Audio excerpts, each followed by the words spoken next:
समान नागरिक संहिता के तहत सबसे पहले सरकारी कर्मियों को अपने विवाह का पंजीकरण अनिवार्य तौर पर कराना होगा। इसके लिए सचिवालय से लेकर जिला स्तर तक सभी शासकीय कर्मियों के पंजीकरण के लिए जन सेवा केंद्र की ओर से कैंप लगाकर विशेष अभियान चलाया जाएगा। शुरुआत में शिक्षा और पुलिस कार्मिकों के लिए शिविर लगेंगे। यह निर्देश अपर मुख्य सचिव आनंद बर्धन ने यूसीसी के तहत होने वाले वैवाहिक एवं अन्य पंजीकरण की संख्या बढ़ाने के संबंध में दिए। उन्होंने निर्देश में कहा कि सचिवालय स्तर से जिला स्तर तक सभी शासकीय कार्मिकों का वैवाहिक पंजीकरण अनिवार्य तौर पर कराया जाए। कार्मिकों की ज्यादा संख्या वाले विभागों में विशेष रूप से शिक्षा और पुलिस के लिए लक्ष्य निर्धारित कर पंजीकरण प्रक्रिया को बढ़ाए। इसके अलावा सभी डीएम को निर्देश दिया कि जनपदों में यूसीसी के प्रचार प्रसार व जागरूकता में अभियोजन अधिकारियों की सक्रिय सहभागिता सुनिश्चित की जाए। अपर मुख्य सचिव ने जिलाधिकारी को जनपद में यूसीसी के नोडल अधिकारी व विशेषज्ञों के लिए कार्यशालाएं तथा प्रशिक्षण कार्यक्रम आयोजित करने के भी निर्देश दिए हैं, जिनमें जिलाधिकारी, मुख्य विकास अधिकारी, अन्य संबंधित अधिकारी, नोडल अधिकारी भी प्रतिभाग करेंगे। अपर मुख्य सचिव ने सचिवालय में संबंधित विभागों के सचिव, आईटीडीए, सभी जिलाधिकारी और पुलिस प्रशासन के अधिकारियों के साथ यूनिफॉर्म सिविल कोड के पोर्टल की प्रगति समीक्षा भी की। उन्होंने आईटीडीए को यूसीसी पोर्टल पर किसी भी प्रकार की तकनीकी मुद्दे को जल्द से जल्द निस्तारित करने के निर्देश दिए। डेटा सिक्योरिटी को शीर्ष प्राथमिकता पर रखने को कहा। साथ ही यूसीसी डैशबोर्ड पर लंबित आवेदनों को निर्धारित समय सीमा में तत्काल निस्तारित करने के निर्देश दिए हैं। आईटीडीए को आवेदकों की पंजीकरण की प्रक्रिया की पुष्टि जानकारी एसएमएस व व्हाट्सएप के माध्यम से तत्काल प्रेषित करने की व्यवस्था करने के निर्देश दिए हैं। बैठक में सचिव शैलेश बगोली, अपर सचिव निकिता खंडेलवाल, डीजी सूचना बंशीधर तिवारी, संयुक्त निदेशक सूचना डॉक्टर नितिन उपाध्याय व अन्य अधिकारी वर्चुअली मौजूद रहे। राज्य उत्तराखंड में उत्तराखंड विद्यालय शिक्षा परिषद बोर्ड की 10वीं और 12वीं की बोर्ड परीक्षाएं आज 21 फरवरी से शुरू हो गई है। ये परीक्षाएं 11 मार्च तक चलेंगी। इस बार परीक्षा केंद्रों की सुरक्षा को मजबूत करने के लिए धारा 163 लागू की गई है। साथ ही 100 मीटर की परिधि में सुरक्षा के कड़े इंतजाम किए गए हैं। इस वर्ष कुल 2,23,387 परीक्षार्थी बोर्ड परीक्षा में शामिल हो रहे हैं। इनमें 10वीं के 1,13,688 और 12वीं के 1,09,699 छात्र पंजीकृत हैं। परीक्षा केंद्रों में सभी परीक्षार्थी समय से पहुंच रहे हैं और उन्होंने परीक्षा की पूरी तैयारी की है। हालांकि कई छात्रों में प्रश्न पत्र को लेकर हल्का तनाव और उत्सुकता भी देखी जा रही है।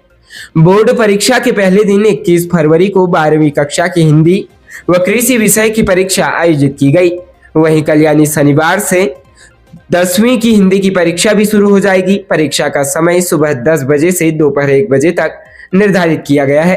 प्रदेश भर में इस वर्ष कुल 1,245 परीक्षा केंद्र बनाए गए, जिनमें 165 संवेदनशील और 5 अति संवेदनशील केंद्र शामिल हैं। इसके अलावा 49 एकल केंद्र और 1,196 मिश्रित केंद्र बनाए गए हैं। प्रशासन ने परीक्षाओं को नकल मुक्त और पारदर्शी बनाने के लिए कड़े इंतजाम किए हैं। बोर्ड सचिव विनोद कुमार सिमल्टी ने बताया कि परीक्षा के दौरान किसी भी तरह की गड़बड़ी को रोकने के लिए विशेष निगरानी रखी जाएगी। प्रशासन का मुख्य उद्देश्य पारदर्शिता और नकल विहीन परीक्षा सुनिश्चित करना है, ताकि सभी छात्रों को निष्पक्ष वातावरण में परीक्षा देने का अवसर मिल सके। प्रदेश में बोर्ड परीक्षाओं के बाद शिक्षकों के अंतरमंडलीय तबादले किए जाएंगे। शिक्षा मंत्री डॉक्टर धन सिंह रावत ने सदन में एक सवाल के जवाब में इसकी जानकारी दी। मंत्री ने कहा 542 शिक्षकों ने तबादलों के लिए आवेदन किया, जिसमें महिला संवर्ग में 56 शिक्षिकाएं हैं। सदन में विधायक प्रीतम पवार ने सवाल किया कि शिक्षकों के अंतरमंडलीय तबादलों के लिए कितने शिक्षकों के आवेदन आए हैं। इसके जवाब में शिक्षा मंत्री ने कहा, राज्य गठन के बाद पहली बार सरकार सहायक अध्यापक एलटी शिक्षकों के अंतरमंडलीय तबादले करने जा रही है। विभागीय मंत्री ने कहा, कई शिक्षक हैं जो 20 से 22 वर्ष से एक ही मंडल में हैं, जो दूसरे मंडल में नहीं आ पा रहे हैं। सरकार ने पूरे सेवा काल में एक बार इन शिक्षकों के दूसरे मंडल में तबादले का विकल्प दिया है। विभाग की ओर से एसओपी जारी की जा चुकी है। इसमें व्यवस्था की गई है कि जिस शिक्षक की कम से कम 5 साल की सेवा पूरी हो चुकी है, उन्हें दूसरे मंडल में तबादले का अवसर दिया जाएगा। तबादलों के लिए शिक्षकों की काउंसलिंग हो चुकी है। अभी उत्तराखंड बोर्ड की परीक्षाएं हैं। परीक्षाएं खत्म होते ही शिक्षकों के तबादलों की सूची जारी कर दी जाएगी। राज्य उत्तराखंड में कोतवाली ऋषिकेश के अंतर्गत चारधाम यात्रा बस अड्डा स्थित एक लॉज के कमरे से एक युवक का शव बरामद किया गया। बताया जा रहा है कि युवक के मुंह से झाग निकल रहा था। पुलिस ने मौके पर पहुंचकर शव को कब्जे में ले लिया, जिसके बाद पुलिस ने शव को पोस्टमार्टम के लिए भेज दिया। युवक देहरादून का रहने वाला है। सूचना पाकर युवक के परिजन मौके पर पहुंच गए हैं। कोतवाली पुलिस के अनुसार यात्रा बस अड्डा स्थित एक लॉज के कर्मचारियों ने सूचना दी कि लॉज के एक कमरे में युवक संदिग्ध अवस्था में बेहोश पड़ा है, जिसके मुंह से झाग निकल रहा है। युवक को आनन फानन में राजकीय चिकित्सालय ले जाया गया, जहां चिकित्सकों ने उसे मृत घोषित कर दिया। कोतवाली के वरिष्ठ उप निरीक्षक विनोद कुमार ने बताया कि मृतक की पहचान आकाश निवासी हाथीबड़ कला देहरादून के रूप में हुई। मृतक का परिवार मूल रूप से ठाकुर द्वारा मुरादाबाद का रहने वाला है। युवक के पिता एसएसबी चमोली में चतुर्थ श्रेणी कर्मचारी थे।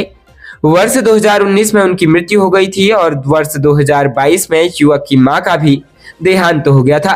पुलिस के अनुसार पारिवारिक विवाद के चलते युवक ने स्वयं की जान ली है। पुलिस ने कहा कि जान जाने के वास्तविक कारणों का पता पोस्टमार्टम रिपोर्ट के बाद ही चल पाएगा। उत्तराखंड में विधानसभा सत्र का आज चौथा दिन है। चौथे दिन विपक्ष ने सदन में नियम 58 के तहत भ्रष्टाचार के मुद्दे पर सत्ता पक्ष को घेरने की कोशिश की।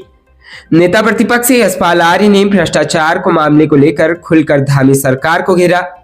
नेता प्रतिपक्ष यशपाल आर्य ने कहा, राज्य में हर जगह भ्रष्टाचार का बोलबाला है। उन्होंने कहा, उत्तराखंड बाहर से विभागों में अधिकारी आयतित हो रहे हैं। राज्य में अवैध खनन जोरों से चल रहा है।